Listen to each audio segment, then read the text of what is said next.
ഇവിടെ current charge ഫ്രീയാ. Borewell അടിക്കാൻ വരെ ഫ്രീ ആയിട്ട് സൗകര്യം കൊടുക്കും. ഫ്രീ ആയിട്ട് തരും. ഡ്രിപ്പ് ഇറിഗേഷൻ ആണെങ്കിൽ നമുക്ക് 90% സബ്സിഡി ഉണ്ട്. 1 ലക്ഷം രൂപ മുടക്കിയാല് 90,000 രൂപ നമുക്ക് തിരിച്ച് ഗവൺമെന്റിൽ നിന്ന് കിട്ടും. കുറേ സ്ഥലമൊന്നും നമുക്ക് വേണ്ട. ഏതൊരു സോഫ്റ്റ്വെയർ എഞ്ചിനീയർ ഉണ്ടാക്കുന്നതിനെക്കാട്ടിൽ കൂടുതൽ പൈസ നമുക്ക് ഉണ്ടാക്കും. 40 ലക്ഷം രൂപയുടെ വരുമാനം കിട്ടുന്നുണ്ട്. കുരുമുളകാണെങ്കിലും ഒരേക്കറിൽ നിന്ന് 12 ലക്ഷം രൂപയൊക്കെ ആദായം എടുക്കുന്നുണ്ട്. ഇതിന്റെ ഒരു പ്രത്യേകത എന്താണെന്ന് വെച്ച് കഴിഞ്ഞാൽ നമ്മൾ ആരുടെ അടിമയായിട്ട് നമ്മൾ ഇതിനകത്ത് ജോലി ചെയ്യുന്നില്ല. വൈകുന്നേരം ആകുമ്പോൾ നമ്മുടെ മനസ്സിനൊരു സന്തോഷമാണ്. അത് വളർന്നു വരുന്ന വളർച്ച, അതിന്റെ ആദായം എടുക്കുന്ന കാണുമ്പോൾ ഒരു സന്തോഷം, അത് കൊടുക്കുമ്പോൾ കിട്ടുന്ന നമ്മൾ വാങ്ങുന്ന പൈസ.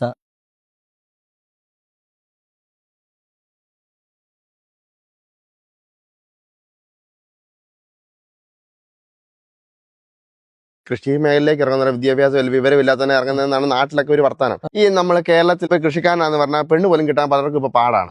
പക്ഷെ ഈ നാട്ടിലുള്ള കണ്ടമാന പിള്ളേര് ഈ ഒരു മേഖലയിലോട്ട് ഇപ്പൊ കടന്നു വരുന്നുണ്ട്. അവരെല്ലാം നല്ല വിദ്യാഭ്യാസം കഴിഞ്ഞ പിള്ളേർ തന്നെയാ. എഞ്ചിനീയറിങ്, ഡിഗ്രി എല്ലാം കഴിഞ്ഞ പിള്ളേരെല്ലാം ഈ ഒരു ഫീൽഡിൽ ആ ജോലി വിട്ടിട്ട് അവർ ഈ കൃഷി ഫീൽഡിലേക്ക് വരുന്നുണ്ട്. അതിനൊരു മെയിൻ കാരണം എന്നാ? അവർ ഈ വരുമാനം നോക്കിയാണോ അതെയോ കുറച്ചുകൂടെ ഫ്രീ ആയിട്ട് നിൽക്കാൻ വേണ്ടിയാണോ? അതെന്താ സംഭവം? ഒന്ന് സ്ട്രെസ് കുറവ്, രണ്ടാമത്തെ കാര്യം ഒരു ജോലി ചെയ്യുന്നതിനെക്കാട്ടിലും പൈസ കൃഷി ചെയ്തുണ്ടാക്കാൻ പറ്റുമെന്നാണ്. നമ്മളൊരു ജോലിക്കാരനാണെങ്കിൽ എപ്പോഴും നമുക്ക് നല്ല ടിപ്പ് ടോപ്പ് ആയിട്ട് നടക്കാൻ പറ്റും. കൃഷി ചെയ്യുമ്പോൾ നമുക്ക് അത് പറ്റില്ല. നമ്മളെ ആരെ എപ്പോൾ വിളിച്ചാലും നമുക്ക് ഇഷ്ടമുള്ളടത്ത് ഓടിച്ചെല്ലാൻ പറ്റും. ഇപ്പൊ നമ്മളിവിടെ ഒരു പണി എടുത്തോണ്ടിരിക്കുന്നതിന്റെ ഇടയിൽ ആരെങ്കിലും ഒരു അർജന്റിന് വിളിച്ചു കഴിഞ്ഞാൽ നമുക്കത് ഇട്ടിട്ട് പോവാം. ഇന്ന് വന്നിട്ട് നമുക്ക് അതിന്റെ ബാക്കി ചെയ്താൽ മതി. ഇനി നമുക്കൊരു വയ്യാഴിക വന്നു, 4 ദിവസം 5 ദിവസം നമ്മൾ വീട്ടിൽ കയറി കിടന്നു, ആരും നമ്മളോട് ചോദിക്കാനില്ല. ഈ നാട്ടിലൊരു കാട്ടാന വന്നു കഴിഞ്ഞാല് അത് പിടിച്ചിട്ട് പോകണമെങ്കിൽ ഭയങ്കര പാടാ. ഇവിടെ എങ്ങനെയാന്ന് ചോദിച്ചു കഴിഞ്ഞാല് ചിലപ്പോ കേരളത്തിൽ നിന്നാണ് പിടിക്കാനുള്ള ആന ഇവിടെ വരുന്നത്. അന്നേരം തന്നെ കൃഷി നശിപ്പിക്കാൻ തോന്നിയാൽ അവർ എന്ത് വിധേനയും ഗവൺമെന്റിനെ തുരത്തുവാണ് ചെയ്യുന്നത്. അതെ.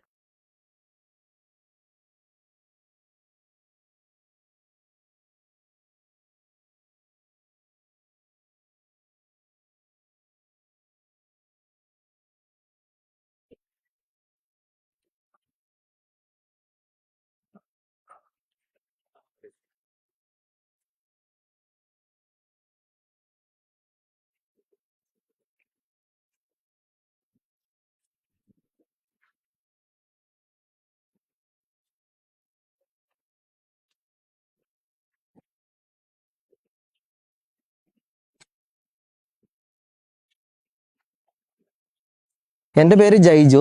ഇത് കർണാടകയിലെ ഹെബ്രി. ഇവിടെ നമ്മുടെ അടുത്ത് 7,000 കവുങ്ങുണ്ട് ഈ ഒരു ഫ്ലോട്ടില്. അപ്പുറത്ത് ഇനി ഒരു ഫ്ലോട്ട് ഉണ്ട്, അവിടെ 10,000 കവുങ്ങുണ്ട്. ഇവിടെ നമ്മൾ 2 ബ്രീഡുകൾ കൃഷി ചെയ്യുന്നുണ്ട്. ഇപ്പൊ കാ വന്നുകൊണ്ടിരിക്കുന്നത് ഇൻഡർസീമംഗള. അപ്പുറത്ത് പുതിയതായിട്ട് 1 വർഷമായ തൈകളുണ്ട്, അതെല്ലാം ശതമംഗള എന്ന് പറയുന്ന പുതിയ വെറൈറ്റിയാണ്. ജയചേട്ടന്റെ എത്ര വയസ്സിലാണ് നമ്മൾ ഇങ്ങോട്ട് വരുന്നത്? എനിക്കൊരു 19 വയസ്സൊക്കെ എളുപ്പം ഇവിടെ വന്നതാ. ചാച്ചന്റെ കൂടെ വന്നതാ. കേരളത്തിൽ എവിടെയായിരുന്നു നമ്മള്? കേരളത്തിൽ നമ്മൾ വന്നത് പാലക്കാട് നിന്ന്. ഞാന് പഠിച്ചതൊക്കെ പാലക്കാടാ, ജനിച്ചത് നാട്ടിലാ, കാഞ്ഞിരപ്പള്ളി. പിന്നെ നമ്മള് കർണാടകയ്ക്ക് പോരുക ചെയ്തത്. അതെന്താ അന്നത്തെ കാലത്ത് ഫാദറിന്റെ കർണാടകയിലേക്ക് പോരാനുള്ള ഒരു ആഗ്രഹം തോന്നി? എന്താ കാരണം? അത് ഇവിടെ അന്ന് സ്ഥലത്തിന് വിലക്കുറവുണ്ടായിരുന്നു. രണ്ടാമത് യൂണിയൻ പ്രശ്നങ്ങളൊന്നും ഇവിടെ ഇല്ല. അങ്ങനെ നല്ല വെള്ള സൗകര്യം, പണിയെടുക്കാൻ ഇഷ്ടംപോലെ ആൾക്കാർ ആ സമയത്ത് കിട്ടുമായിരുന്നു. അങ്ങനെയെല്ലാം നോക്കി ഇങ്ങോട്ട് പോകുന്നതാ. അന്ന് കർണാടക വന്നപ്പോ അന്നത്തെ കാലത്ത് എന്ത് വില ഉണ്ടായിരുന്നു? നമുക്ക് സ്ഥലത്തിന് മേടിച്ചോണ്ടിരുന്നത് എന്ത് വിലക്ക് നമ്മൾ മേടിച്ചിരുന്നത്? ഏക്കറിന് 1 ലക്ഷം രൂപ, 85,000 രൂപ ആ റേഞ്ചിൽ കിട്ടുമായിരുന്നു. അന്നും ഈ അടക്ക കൃഷി തന്നെയായിരുന്നു നമ്മൾ ചെയ്തോണ്ടിരുന്നത് ഇവിടെ. നമ്മൾ ആദ്യം വാങ്ങിച്ചു കഴിഞ്ഞപ്പോ എല്ലാം ചെയ്തു. റബ്ബർ ചെയ്തു, കവുങ്ങുണ്ടായിരുന്നു, തെങ്ങ് ചെയ്തു. മെയിൻ ആയിട്ട് അടക്കായിരുന്നു ആ സമയം തൊട്ട്. ഈ കേരളത്തിലെയും കർണാടകയിലെയും ആ ഒരു വ്യത്യാസം, കൃഷിയിൽ ചെയ്യാനുള്ള ഒരു വ്യത്യാസം, അതെങ്ങനെയാ നമ്മളത്? ഇവിടെ കണ്ടമാനം ഗവൺമെന്റിന്റെ സപ്പോർട്ട് ഉണ്ട് കൃഷികൾക്ക്. അതെങ്ങനെ സപ്പോർട്ട് എന്ന് പറഞ്ഞാൽ? സബ്സിഡി, ആനുകൂല്യങ്ങളൊക്കെ കണ്ടമാനം ഉണ്ട് ഇവിടെ. അതെല്ലാം ഇവിടുത്തെ പ്രത്യേകത. കേരളത്തിലേക്കാൾ ചെയ്യുന്നതിനേക്കാൾ ലാഭകരമായിട്ട് നമുക്ക് ഇവിടെ ചെയ്യാൻ പറ്റുമായിരുന്നോ? ലാഭമായിട്ട് ചെയ്യാൻ പറ്റും. ഇവിടെ കറണ്ട് ചാർജ് ഫ്രീയാ. കൃഷിക്ക് ഉള്ള കറണ്ട് ചാർജ് ഫ്രീയാ. പിന്നെ ഈ ഡ്രിപ്പ് ഇറിഗേഷൻ, സ്പ്രിംഗ്ലർ, ഈ ഇറിഗേഷന് ഡ്രിപ്പ് ഇറിഗേഷൻ ആണെങ്കിൽ നമുക്ക് 90% സബ്സിഡി ഉണ്ട്. ഇപ്പൊ 1 ലക്ഷം രൂപ മുടക്കിയാല് 90,000 രൂപ നമുക്ക് തിരിച്ച് ഗവൺമെന്റിൽ നിന്ന് കിട്ടും. സ്പ്രിംഗ്ലർ ആണെങ്കിൽ 60% സബ്സിഡി ഉണ്ട്. പിന്നെ മറ്റുള്ള കൃഷികൾക്ക് ഇപ്പൊ പൈനാപ്പിൾ കൃഷി ചെയ്യുന്നവരാണെങ്കിൽ പൈനാപ്പിളിന് സബ്സിഡി ഉണ്ട്. വാഴ കൃഷി ചെയ്യുന്നവർക്ക് വാഴയ്ക്ക് സബ്സിഡി ഉണ്ട്. ഡ്രാഗൺ ഫ്രൂട്ട് കൃഷി ചെയ്യുന്നവർക്ക് അതിന് സബ്സിഡി കിട്ടും. കുരുമുളക് നടുകയാണെങ്കിൽ അതിന് സബ്സിഡി ഉണ്ട്. അങ്ങനെ ഗവൺമെന്റിന്റെ അപ്പൊ നമ്മള് ഈ കേരളത്തിൽ നിന്ന് ഒരാൾ വന്ന് ഇവിടെ ചെയ്താലും ആ ആൾക്കും ആ സബ്സിഡി കാര്യങ്ങളെല്ലാം ഇവിടെ കിട്ടും. ഇവിടുത്തെ റേഷൻ കാർഡും തിരിച്ചറിയൽ കാർഡൊക്കെ ഉണ്ടെങ്കിൽ കിട്ടും. നമുക്ക് അന്നേരം ഇവിടുത്തെ നമ്മുടെ ഈ കൃഷിഭവന്റെ ഒരു സഹായം, അവരുടെ ഹെൽപ്പ്, അവിടുത്തെ ഉദ്യോഗസ്ഥന്മാരുടെ ഹെൽപ്പ് അതെങ്ങനെയാ വരുന്നുണ്ട് ഇവിടെ?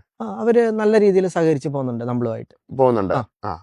പണ്ട് നമ്മൾ ഇവിടെ വന്ന സമയത്ത് ഇത് എങ്ങനെയായിരുന്നു? ഒരു തോട്ടം പോലെ നമ്മൾ ആക്കി എടുക്കുവാണോ ചെയ്തത്? ഒരു കാടായിട്ടാണ് നമുക്ക് കിട്ടിയത്? എങ്ങനെയായിരുന്നു അത് കിട്ടിയത്? അല്ല, നമ്മളൊക്കെ പണ്ട് വരുന്ന സമയത്ത് ഇതെല്ലാം കാടാ, വലിയ വലിയ മരങ്ങളാ നിൽക്കുന്നത്. അങ്ങനെ മരമെല്ലാം മുറിച്ചു മാറ്റി ഹിറ്റാച്ചിക്ക് കുറ്റിയെല്ലാം പറിച്ച് സ്ഥലമെല്ലാം നല്ല വൃത്തിയായിട്ട് ലെവൽ ചെയ്ത് പിന്നെ നമ്മൾ മാർക്കിംഗ് എല്ലാം ചെയ്ത് കവുങ്ങ് നടേണ്ടടുത്ത് കവുങ്ങ് നട്ടു, റബ്ബർ നടേണ്ടടുത്ത് റബ്ബർ നട്ടു, അങ്ങനെ ചെയ്ത്. കർണാടകയിൽ നമ്മൾക്കിപ്പം കുരുമുളകാണെങ്കിൽ ഒത്തിരി കുരുമുളക് കഴിയുന്നുണ്ട്. അത് ഒത്തിരി കേരളത്തിൽ നിന്നാണ് കൊണ്ടുവരുന്നത്. നമ്മൾ ഈ വിത്തുകളൊക്കെ കേരളത്തിൽ നിന്ന് തന്നെയാണോ അവിടെ ഇങ്ങോട്ട് കൂടുതൽ ഇങ്ങോട്ട് കൊണ്ടുവന്ന്? എങ്ങനെയാ കുരുമുളക്, റബ്ബർ, തെങ്ങ് അതൊക്കെ കൊണ്ടുവന്ന് എങ്ങനെയാ? അതൊക്കെ റബ്ബറും കുരുമുളകും കേരളത്തിൽ നിന്നാണ് കൂടുതൽ വന്നേക്കുന്നത്. കർണാടകയുടെ വെറൈറ്റികളുണ്ട്, കൂടുതൽ വെറൈറ്റികളും കേരളത്തിന്റെ വെറൈറ്റികളാണ്. അടയ്ക്കൊക്കെ വരുമ്പോഴോ? അടയ്ക്ക ഫുള്ള് കർണാടകയുടെ വെറൈറ്റികളാണ്. ഇവിടുത്തെ കാലാവസ്ഥ വെച്ച് നോക്കുമ്പോൾ കേരളത്തിലെ വെച്ച് നോക്കുമ്പോഴത്തേനും അത് കൃഷിക്ക് അനുയോജ്യമാണോ? അത് എങ്ങനെയാ അത് കാലാവസ്ഥ രീതി? കേരളത്തിലെ പോലെ തന്നെയാണ്, സെയിം കാലാവസ്ഥ, മഴ കാര്യങ്ങളെല്ലാം. കേരളത്തിലൊക്കെയാണ് ഇപ്പൊ നല്ല മഴയുള്ള സമയം. ഇവിടെ എങ്ങനെയാ അത്? ഇവിടെ നാട്ടിലെ പോലെ ഇടമഴ കിട്ടില്ല. വേനൽക്കാലത്ത് ഫുള്ള് വേനൽക്കാലമാണ്. മഴക്കാലത്ത് ഇച്ചിരി കൂടെ മഴയ്ക്ക് ശക്തി കൂടുതലാണ്. നാട്ടിലെ അപേക്ഷിച്ച് മഴയ്ക്ക് ശക്തി കൂടുതലാണ്. സമയം ഏകദേശം ഒരുപോലെ തന്നെ. അവിടുത്തെ മഴയുടെ സമയങ്ങളിലാണ് ഇവിടുത്തെ മഴ. മഴ നിന്ന് കഴിയുമ്പോൾ ഇവിടെ മഴ നിൽക്കും. കേരളത്തിൽ ഉണ്ടാകുന്ന എന്ത് സാധനങ്ങളും നമുക്ക് ഇവിടെ കർണാടകയിൽ എല്ലാം ഉണ്ടായി കിട്ടും. ഇവിടെ നമ്മൾ ആദ്യം വന്ന സമയത്ത് ഇത് കാടായിരുന്നു സംഭവം. ഇതെല്ലാം കാടായിരുന്നു. വന്യമൃഗങ്ങളുടെ ശല്യം അതെങ്ങനെയുണ്ടത്? ശല്യം ഉണ്ട്. പിന്നെ അതെല്ലാം നമ്മള് ഇലക്ട്രിക് ഫെൻസിംഗ് എല്ലാം ചെയ്ത് നിയന്ത്രിച്ച് നിർത്തുന്നുണ്ട്. ഈ വന്യമൃഗങ്ങളുടെ ശല്യം ഗവൺമെന്റിന്റെ കയ്യിലുള്ള സപ്പോർട്ട് കാര്യങ്ങളൊക്കെ ഇപ്പൊ നമുക്ക് നമ്മുടെ അവിടെയൊക്കെയാണ് ആന കയറി ഭയങ്കര നശിപ്പിക്കുന്നു. കുരങ്ങിന്റെ ശല്യം ഉള്ളിടത്തുണ്ട്, പുലിയുടെ ശല്യമുണ്ട്. ഇത് കർണാടക നമുക്ക് അടുത്തടുത്ത് വനങ്ങളൊക്കെ ഉണ്ട്. അപ്പൊ ഇങ്ങോട്ട് അങ്ങനെയുള്ള ജീവികളൊക്കെ ഇറങ്ങി വരുവോ? അതിന് ഗവൺമെന്റ് കൺട്രോൾ എങ്ങനെയാ? ഈ നാട്ടിലൊരു കാട്ടാന വന്നു കഴിഞ്ഞാല് അത് പിടിച്ചിട്ട് പോണെങ്കിൽ ഭയങ്കര പാടാ. ഇവിടെ എങ്ങനെയാന്ന് ചോദിച്ചു കഴിഞ്ഞാല് അന്നേരം തന്നെ ചിലപ്പോ കേരളത്തിൽ നിന്നാണ് പിടിക്കാനുള്ള ആന ഇവിടെ വരുന്നത്. സംഭവം മനസ്സിലായില്ല. അതെന്താ സംഭവം? പെട്ടെന്ന് ഇവര് കാരണം തീരുമാനം ഉണ്ടാകും. കൃഷി നശിപ്പിക്കുന്നത് കൊണ്ട് പെട്ടെന്ന് കൃഷി നശിപ്പിക്കുന്ന തോന്നിയാൽ അവർ എന്ത് വിധേനയും ഗവൺമെന്റിനെ തുരത്തുവാണ് ചെയ്യുന്നത്. അതെ അതെ അതെ. ഇവിടെ ഗവൺമെന്റ് ഫസ്റ്റ് പ്രയോറിറ്റി കൃഷിയാണ്. ഇവിടെ കൃഷിക്ക് നല്ല പ്രയോറിറ്റി കൊടുക്കുന്നുണ്ട്. അപ്പൊ നമ്മുടെ തോട്ടത്തിലേക്ക് ഒരു വന്യജീവി വരുക, ആന വരുക, പുലി വരുക, അങ്ങനെയൊക്കെ ജീവികൾ വന്നാല് അവരെ അറിയിച്ചു കഴിഞ്ഞാല് പുലിയൊക്കെ വരുന്നുണ്ടെങ്കിൽ കൂട് കൊണ്ടുവന്ന് വെച്ച് പെട്ടെന്ന് പിടിച്ചോണ്ടൊക്കെ പോകും. നമ്മുടെ കേരളത്തിലെ പോലെ താമസം ഉണ്ടാകുന്നില്ല. ഇല്ല, താമസമില്ല. അതി പെട്ടെന്ന് തന്നെ കാര്യങ്ങൾ നിൽക്കുന്നുണ്ട്. അങ്ങനത്തെ കാര്യങ്ങൾ പെട്ടെന്ന്. ഇപ്പൊ ചേട്ടൻ പറഞ്ഞു കേട്ടു, അതിനിപ്പോ ഒരു ആന ഇവിടെ വരുവാണെങ്കിൽ ആന തുരത്താൻ കേരളത്തിൽ നിന്ന് പെട്ടെന്ന് ആനകൾ ഇവിടെ കൊണ്ടുവരാറുണ്ടെന്ന് പിടിച്ചോണ്ട് പോകാറുണ്ട്. കുങ്കി ആനകൾ അവിടെ നിന്ന് കൊണ്ടുവരുന്നത് അത്ര ഫാസ്റ്റ് ആയിട്ട് ഇവിടെ നിൽക്കുന്നുണ്ട്. കണ്ടമാനം കശുവണ്ടി ഫാക്ടറികൾ ഇവിടെയുണ്ട്. ഗവൺമെന്റ് 80% സബ്സിഡി ഫാക്ടറികൾക്ക് കൊടുക്കുന്നുണ്ട്, കശുവണ്ടി ഫാക്ടറികൾക്ക്. നാട്ടിലത് കൊടുക്കണില്ലല്ലോ. ഇല്ല. ഗവൺമെന്റ് അങ്ങനെയല്ല, കൃഷിക്ക് ഇവിടെ ഭയങ്കര 90% സബ്സിഡി എന്ന് പറഞ്ഞാൽ അതൊരു വലിയൊരു സബ്സിഡിയാ. അതായത് നമുക്ക് മുടക്കുന്നതിന്റെ ഒരു 90,000 രൂപ നമുക്ക് കിട്ടും. മുടക്കുന്നത് നമുക്ക് ഏറ്റവും കുറവാണ് വരുന്നത്. അതെ. അതുപോലെ നമുക്ക് സപ്പോർട്ട് ചെയ്യുന്നുണ്ട്. പിന്നെ വേറൊരു പ്രത്യേകത എന്താണെന്ന് വെച്ച് കഴിഞ്ഞാല് ഈ 2 ഏക്കറിന് താഴെ പെണ്ണുങ്ങളുടെയൊക്കെ പേരില് സ്ഥലം ഉണ്ടെങ്കിൽ ബോർവെൽ അടിക്കാൻ വരെ ഫ്രീ ആയിട്ട് സൗകര്യം കൊടുക്കും. ഫ്രീ ആയിട്ട് അടിച്ചു ഗവൺമെന്റ് അടിച്ചു തരും. അതിന് ഇച്ചിരി വർക്കുകളൊക്കെ ഉണ്ട്. അതെല്ലാം നമ്മൾ ചെയ്ത് കഴിഞ്ഞാല് സഹകരിച്ച്. ജയിച്ചേട്ടൻ, നമുക്ക് ഇവിടെ ഈ വളമൊക്കെ കിട്ടാൻ ഉള്ള സാഹചര്യം അതെങ്ങനെ? ഗവൺമെന്റ് സപ്പോർട്ട് വളത്തിന്റെ കാര്യത്തിലൊക്കെ എങ്ങനെയാ? വളത്തിന്റെ കാര്യത്തില് കിട്ടാൻ ബുദ്ധിമുട്ടൊന്നുമില്ല. നമുക്കിവിടെ പൊട്ടാഷ്, യൂറിയ, ഫാക്ടംബോസ് അതൊക്കെ നമ്മുടെ നാട്ടിൽ കിട്ടാൻ ഭയങ്കര ഷോർട്ടേജ് ആയപ്പം അത് ഇവിടെ എങ്ങനെയുണ്ടത്? അല്ല, ഇവിടെ കുഴപ്പമൊന്നുമില്ല. ഇവിടെ നമ്മൾ ആധാർ കാർഡിന്റെ നമ്പർ കൊടുക്കുകയാണെങ്കിൽ പിന്നെ ഈ സ്ഥലത്തിന്റെ RTC എന്ന് പറഞ്ഞൊരു പേപ്പർ ഉണ്ട്, അത് കൊടുക്കുകയാണെങ്കിൽ നമുക്ക് കിട്ടും. എന്ത് വളം നമുക്ക് ഇവിടെ കിട്ടും.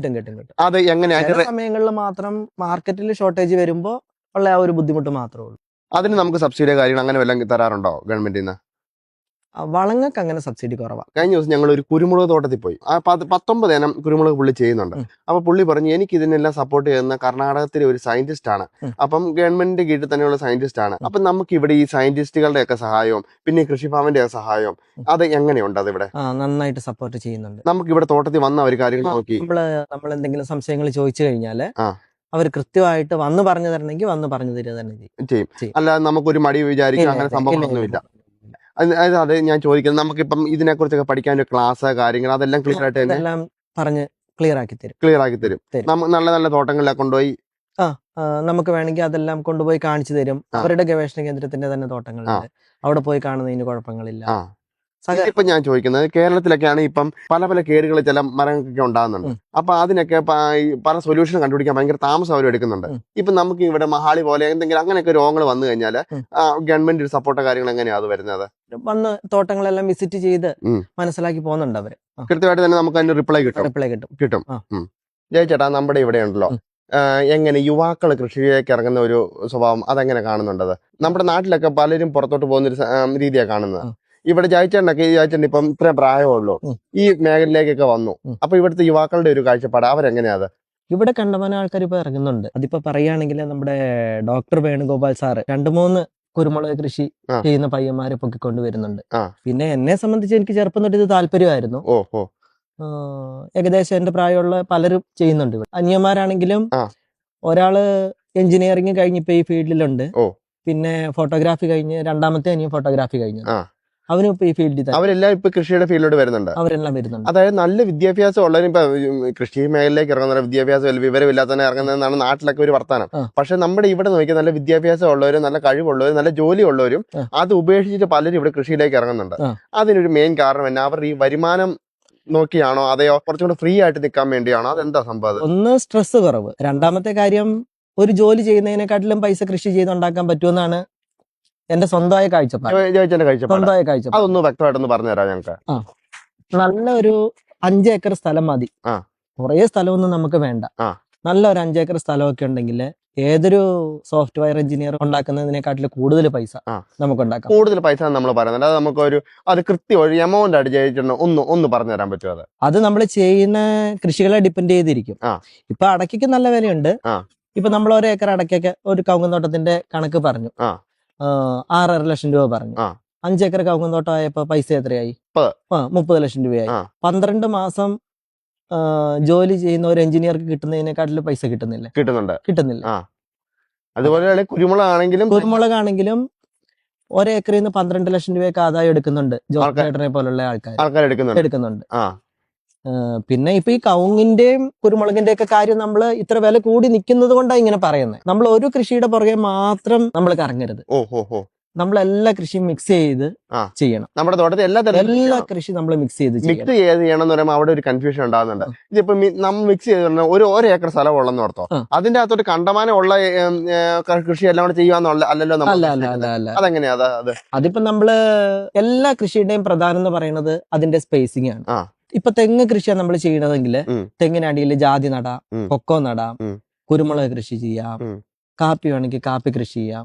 തെങ്ങിനാണെങ്കിൽ തെങ്ങിന് പറ്റിയ ഇടവിളയുണ്ട്, കവുങ്ങിനാണെങ്കിൽ കവുങ്ങിന് പറ്റിയ ഇടവിള കൃഷികളുണ്ട്.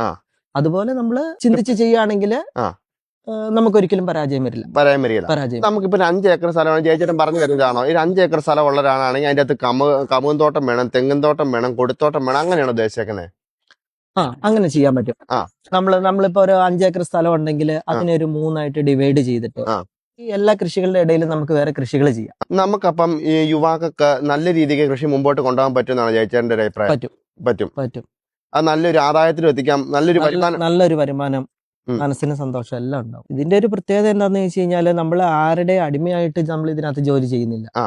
നമുക്ക് നമ്മുടെ ഇവിടെ പണിയുന്ന ബയ്യമാരുടെ കൂടെ സഹകരിച്ച് നമ്മളും അങ്ങ് പോകും. അവരുടെ ഒപ്പം സഹകരിച്ച് അവരുടെ കൂടെ അങ്ങോട്ട് പോകും. വൈകുന്നേരം ആവുമ്പോ നമ്മുടെ മനസ്സിനൊരു സന്തോഷമാണ്. അത് വളർന്നു വരുന്ന വളർച്ച, അതിന്റെ ആദായം എടുക്കുന്ന കാണുമ്പോൾ ഒരു സന്തോഷം, അത് കൊടുക്കുമ്പോ കിട്ടുന്ന നമ്മൾ വാങ്ങുന്ന പൈസ. ഒരു പ്രത്യേകത എന്താന്ന് ചോദിച്ചു കഴിഞ്ഞാല് നമ്മളൊരു ജോലിക്കാരനാണെങ്കിൽ എപ്പോഴും നമുക്ക് നല്ല ടിപ് ടോപ്പ് ആയിട്ട് നടക്കാൻ പറ്റും. കൃഷി ചെയ്യുമ്പോൾ നമുക്ക് അത് പറ്റില്ല. അങ്ങനെ നടക്കാൻ പറ്റില്ല എന്നല്ല പറയണത്, അതിനൊരു ലിമിറ്റേഷൻ ഉണ്ട്. അതാണ് ഇതിലൊരു പുറമേന്ന് ഒരാൾ നോക്കുമ്പോൾ ഉള്ള ഒരു പ്രത്യേകത. ഈ നമ്മൾ കേരളത്തിലെ കൃഷിക്കാരനാന്ന് പറയുമ്പോൾ പൊതുവെ ഒരു മടി, ആൾക്കാർക്ക് മുഖത്ത് ഒരു മടി, അവനെ കാണുമ്പോൾ ഒരു പൊച്ചത്തോടെയാണ് സംസാരിക്കുന്നത്. അപ്പൊ കൃഷിക്കാരനാന്ന് പറഞ്ഞാൽ പെണ്ണ് പോലും കിട്ടാൻ പലർക്കും ഇപ്പൊ പാടാണ്. അപ്പൊ ഈ കർണാടകയിലെ ഒരു സ്ഥിതി അതിനെ കുറിച്ച് അതെങ്ങനെയാ? ഇവിടെ കുറെ യുവജനങ്ങൾ ഇപ്പൊ ഈ ഫീൽഡിലോട്ട് വരുന്നുണ്ട്. കുറെ പേര്. ചിലര് ഈ ഡ്രാഗൺ ഫ്രൂട്ട്, പൈനാപ്പിള് ഇങ്ങനെയുള്ളതൊക്കെ സ്വന്തം സ്ഥലത്ത് തന്നെ കൃഷി ചെയ്ത് അത് പ്രോസസ് ചെയ്ത് അത് ജാമാക്കുന്നവരുണ്ട്, സ്കാഷ് ആക്കി വിൽക്കുന്നവരുണ്ട്. ഈ നാട്ടിലെ യുവാക്കള് അത് കൃത്യമായിട്ട് ചെയ്യുന്നുണ്ട്. ഈ നാട്ടിലെ യുവാക്കളാണ് കണ്ടമാനം ഈ രംഗത്തോട്ട് ഇപ്പൊ വരുന്നുണ്ട്. മലയാളികള് കുറവാണ്. എന്റെ ഒരു പ്രായം, ആ ഒരു അതിന്റെ താഴോട്ടൊക്കെ എന്റെ അനിയന്മാരുടെ ഒരു പ്രായം കുറവാണ്. പക്ഷെ ഈ നാട്ടിലുള്ള കണ്ടമാനം പിള്ളേര് ഈ ഒരു മേഖലയിലോട്ട് ഇപ്പൊ കടന്നു വരുന്നുണ്ട്. നഴ്സറി ഫീൽഡിലോട്ട്, പിന്നെ ജാമസ് കാഷ്, അവരുടെ തന്നെ സ്ഥലത്ത് ഇതുപോലെയുള്ള കൃഷികൾ ചെയ്ത് ജാമസ് കാഷ് അതെല്ലാം ഉത്പാദിപ്പിക്കും. എന്നാ പ്രായം തൊട്ടൊക്കെ ഫീൽഡിലേക്ക് ഇറങ്ങുന്ന അവരെല്ലാം നല്ല വിദ്യാഭ്യാസം കഴിഞ്ഞ പിള്ളേർ തന്നെയാ. എഞ്ചിനീയറിങ്, ഡിഗ്രി എല്ലാം കഴിഞ്ഞ പിള്ളേരെല്ലാം ഈ ഒരു ഫീൽഡിൽ ജോലി വേണ്ടിട്ട് അവർ ഈ കൃഷി ഫീൽഡിലേക്ക് വരുന്നുണ്ട്. നമ്മുടെ വേണുഗോപാൽ സാറ് കണ്ടമാനം അതിന് ഇത് ചെയ്തു കൊടുക്കുന്നുണ്ട്. വേണുഗോപാൽ സാർ കണ്ടമാനം പ്രോത്സാഹിപ്പിക്കുന്നുണ്ട് പിള്ളേരെ. അവർ കൃത്യമായ ഗൈഡൻസും കാര്യങ്ങളും എല്ലാം കൊടുക്കുന്നുണ്ട്. സാറിന്റെ ഒരു സപ്പോർട്ട് അവർക്ക് എങ്ങനെ കിട്ടുന്നത് ചേട്ടന്റെ അഭിപ്രായത്തിൽ? അത് വേണുഗോപാൽ സാറ് സത്യം പറഞ്ഞാൽ റിട്ടയർഡ് ആയിട്ട് ഈ പ്രായത്തിലും ഈ നല്ല രീതിക്ക് ആൾക്കാരെ സഹായിക്കുന്നുണ്ടെന്ന് പറയുന്നുണ്ട്. അതെങ്ങനെയാണ്? അത് ഒരു വല്യപ്പന്റെ സ്ഥാനത്ത് നിന്ന് യുവജനങ്ങളെ വേണുഗോപാൽ സാർ കൊണ്ടുപോയി നടക്കുന്നുണ്ട്. സാറ് തന്നെ ചെന്ന് പല ഫീൽഡുകൾ സന്ദർശിച്ച് അവർക്ക് പറഞ്ഞു കൊടുക്കേണ്ടതെല്ലാം പറഞ്ഞു കൊടുത്ത് അവരെ മടുപ്പ് കൂടാതെ എങ്ങനെ മുമ്പോട്ട് കൊണ്ടുപോകാൻ പറ്റുമോ ആ ഒരു രീതിയിൽ സാറ് ചെയ്യുന്നുണ്ട്. സാർ എന്തിനാ സ്പെഷ്യലൈസ് ചെയ്തേക്കുന്നത്? പെപ്പറാണ് സാർ ചെയ്യുന്നത്. പക്ഷെ സാറ് കണ്ടമാനം സാർ ഹെൽപ്പ് ചെയ്യുന്നുണ്ട്, ആൾക്കാരെ ഹെൽപ്പ് ചെയ്യുന്നുണ്ട്. ചേട്ടാ, നമ്മൾ ഇവിടെ കൃഷി ചെയ്യുമ്പം കിട്ടുന്ന ഒരു മൈൻഡ് സെറ്റ് അതെങ്ങനെയാണ്? അതിന്റെ സ്കൂളിൽ പഠിക്കുന്ന പിള്ളേരാണെങ്കിൽ അവർക്ക് എപ്പോഴും പഠിച്ചോണ്ടിരിക്കുന്ന പറഞ്ഞ ഒരു മടുപ്പാണ്. അവർ കളിക്കാനൊക്കെ വിട്ട് അവർക്ക് പ്രത്യേക ഒരു എൻജോയ്മെന്റ് കിട്ടും എന്ന് പറഞ്ഞ പോലെയാണ് ജയചേട്ടൻ കൃഷി എന്ന് പറയുന്നത്. എന്നെ സംബന്ധിച്ച് എന്താന്ന് വെച്ച് കഴിഞ്ഞാൽ ഇതിനെക്കുറിച്ച് കൂടുതൽ പഠിക്കുക, പുതിയ ടെക്നോളജി ചെയ്തോണ്ടിരിക്കുക, അത് വളർന്നു വരുമ്പോ കാണുന്ന ഒരു സന്തോഷം. ഇനി ഇത് കൂടുതലായിട്ട് ചെയ്യണം തന്നെയാണോ ചേട്ടൻ? കൂടുതലായിട്ട് ചെയ്യണമെന്ന് ആഗ്രഹമുണ്ട്. ഇനി ഏത് രീതിക്കാണ് നമ്മൾ ഈ കൃഷി മുമ്പോട്ട് കൊണ്ടുപോകണം? ഏക്കറേജ് കൂട്ടണമെന്ന് ആഗ്രഹമില്ല, പക്ഷെ ഒന്നും കൂടെ ടെക്നോളജി നന്നായിട്ട് വികസിപ്പിച്ച് മുമ്പോട്ട് വരണമെന്ന് ഭയങ്കര നല്ല കൃത്യം ടെക്നോളജി ശാസ്ത്രീയമായ രീതി തന്നെയാണോ ഇവിടുത്തെ കൃഷികൾ പോകുന്നത് നമ്മളിപ്പോ ചെയ്യുന്നത്? ഏകദേശം ഒരു 60% ശാസ്ത്രീയമായിട്ട് നമ്മൾ കൊണ്ടുപോകാൻ നോക്കുന്നുണ്ട്. ഈ മണ്ണും കാര്യങ്ങളെല്ലാം നമ്മൾ ടെസ്റ്റ് ചെയ്യുന്ന ശേഷമാണോ? മണ്ണൊക്കെ നമ്മൾ 2 വർഷം കൂടുമ്പോൾ ഒരിക്കൽ ടെസ്റ്റ് ചെയ്യും. കുമ്മായപ്പൊടിയോ കക്കാപ്പൊടി, ഡോളോമൈറ്റ് ഏതെങ്കിലുമൊക്കെ മാറി ഉപയോഗിച്ച് pH നമ്മൾ ലെവൽ ചെയ്യും. പിന്നെ ഇറിഗേഷൻ എല്ലാം നമ്മൾ കറക്റ്റ് ആയിട്ട് ചെയ്തു പോകുന്നുണ്ട്. ഞാൻ രാവിലെ എണീറ്റ് കഴിഞ്ഞാല് ബ്രഷൊക്കെ തേച്ചിട്ട് കുറച്ച് മീൻ വളർത്തുന്നുണ്ട്. അവിടെ കൊണ്ടുപോയി മീൻ കുറച്ച് തീറ്റയൊക്കെ കൊടുക്കും. തീറ്റ എല്ലാം കൊടുത്ത് വന്നു കഴിയുമ്പോഴത്തേനും പിള്ളേരെ സ്കൂളിൽ വിടാനാവും. പിള്ളേർ ഇവിടുന്ന് ഒരു 5 കിലോമീറ്റർ അപ്പുറേ കൊണ്ടുപോയി ബസ്സിന് കയറ്റി വിടണം. അവിടെ കൊണ്ടുപോയി ബസ്സൊക്കെ കയറ്റി വന്ന് വിട്ട് തിരിച്ചു വരുമ്പോഴത്തേനും പയ്യന്മാര് പണി തുടങ്ങിയിട്ടുണ്ടാവും. പിന്നെ അവരുടെ കൂടെ അങ്ങ് കൂടും. വൈകിട്ട് 5 മണി വരെ അവർ പണിയും. 5 മണിയാകുമ്പോൾ ഏകദേശം ഒരു 5:30 ആകുമ്പോൾ പിള്ളേര് സ്കൂൾ വിട്ട് ടൗണിലെത്തും. പിന്നെ പോയി അവരെ കൂട്ടിക്കൊണ്ട് വരുന്നു. കുറച്ചു നേരം അവരൊക്കെ ആയിട്ട് കളിക്കും. ബാക്കി ആർക്കെങ്കിലും എന്തെങ്കിലുമൊക്കെ കാര്യങ്ങൾ ചെയ്തു കൊടുക്കുകയാണെങ്കിൽ അതിനെല്ലാം അങ്ങനെ പോകും. പിന്നെ വന്ന് കിടക്കും. ഇപ്പം എത്ര ഏക്കറിൽ ഇവിടെ കൃഷി ചെയ്യുന്നുണ്ടെന്നേ? ഇതിപ്പോ 16 ഏക്കർ സ്ഥലമാണ്. ഈ 16 ഏക്കർ കൃഷി ചെയ്യുമ്പം ജയചേട്ടന് എന്ത് വരുമാനം, പ്രോപ്പറായിട്ട് എന്ത് വരുമാനം നമുക്കൊരു വർഷം കിട്ടും, അല്ലെങ്കിൽ ഒരു മാസമാണോ? അങ്ങനെ ജസ്റ്റ് ഞങ്ങൾക്ക് ഒന്ന് പറഞ്ഞു തരാമോ? 40 ലക്ഷം രൂപയുടെ വരുമാനം കിട്ടുന്നുണ്ട്. 40 ലക്ഷം രൂപ അടയ്ക്കായി? അത് അടയ്ക്കായിട്ട് പിന്നെ കുറച്ച് നഴ്സറി ഉണ്ട്. നഴ്സറി എല്ലാം കൂടി ആകുമ്പോൾ ഒരു 40 ലക്ഷം രൂപ. 40 ലക്ഷം രൂപ എന്ന് പറഞ്ഞാൽ നമുക്ക് അത്യാവശ്യം ചെലവ് കഴിച്ചിട്ട് നമുക്കൊരു 40 ലക്ഷം രൂപ മാറ്റി വെക്കാൻ, ഒരു വർഷം മാറ്റി വെക്കാൻ നമുക്ക് ചെലവ് കഴിച്ചിട്ട് നമുക്കൊരു 30 രൂപ മാറ്റി വെക്കാം. 30 രൂപ മാറ്റി വെക്കാൻ പറ്റും. അതൊരു വലിയ സംഭവം തന്നെയാണ്. അതുപോലെ നമ്മൾ അത്ര ഫ്രീ ആയിട്ട് നിൽക്കുന്ന നമുക്ക് ഇത്രയും പൈസ. അതെ, നമ്മളെ ആരെ എപ്പോ വിളിച്ചാലും നമുക്ക് ഇഷ്ടമുള്ളടത്ത് ഓടിച്ചെല്ലാൻ പറ്റും. ഇപ്പൊ നമ്മളൊരു ജോലിക്കാരനാണെങ്കിൽ നമ്മളെ കൊണ്ട് അത് സാധിക്കില്ല. ഇപ്പൊ നമ്മളിവിടെ ഒരു പണി എടുത്തോണ്ടിരിക്കുന്നതിന്റെ ഇടയിൽ ആരെങ്കിലും ഒരു അർജന്റിന് വിളിച്ചു കഴിഞ്ഞാല് നമുക്കത് ഇട്ടിട്ട് പോവാം. വേറെ ജോലി ചെയ്യുന്ന ഒരാളെ സംബന്ധിച്ച് അത് നടക്കില്ല. ഇന്ന് വന്നിട്ട് നമുക്ക് അതിന്റെ ബാക്കി ചെയ്താൽ മതി. ഇനി നമുക്കൊരു വയ്യാഴിക വന്നു, 4 ദിവസം 5 ദിവസം നമ്മൾ വീട്ടിൽ കയറി കിടന്നു, ആരും നമ്മളോട് ചോദിക്കാനില്ല. ചേട്ടന്റെ കീഴിൽ ഇവിടെ എത്ര നമുക്ക് ജോലിക്കാർക്ക് അവരെ എത്ര പേരുണ്ട്? നമുക്കത് ഇപ്പൊ നമുക്ക് സ്ഥിരമായിട്ട് 6 പേരുണ്ട്. 6 പേരുണ്ട് ഈ തോട്ടം ഫുള്ള് നോക്കാൻ വേണ്ടി. അമ്മാര് കൃത്യമായിട്ട് തന്നെ നോക്കുന്നു. അവര് കൃത്യമായിട്ട് ചെയ്യും.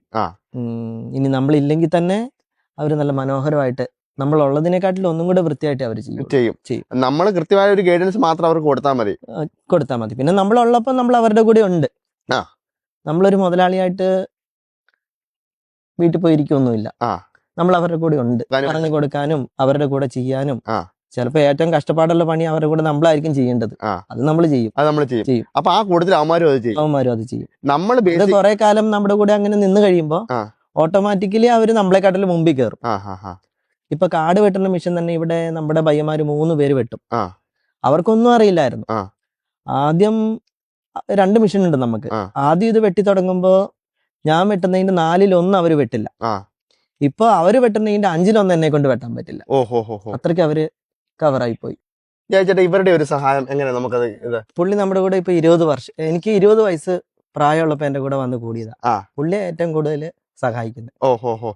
നമുക്ക് 20 വയസ്സുള്ളപ്പോ വന്ന് എനിക്ക് കൂടിയതാ. 20 വയസ്സുള്ളപ്പോ കൂടെ വന്നു. അപ്പൊ വർഷങ്ങളായിട്ട് നമ്മുടെ കൂട്ടത്തിലുണ്ട്. ഈ കാര്യങ്ങളെല്ലാം പുള്ളിക്ക് അറിയാം. എല്ലാം അറിയാം. ഇതെല്ലാം നോക്കി ചെയ്യുന്നത് പുള്ളി തന്നെയാ. ആ. ആ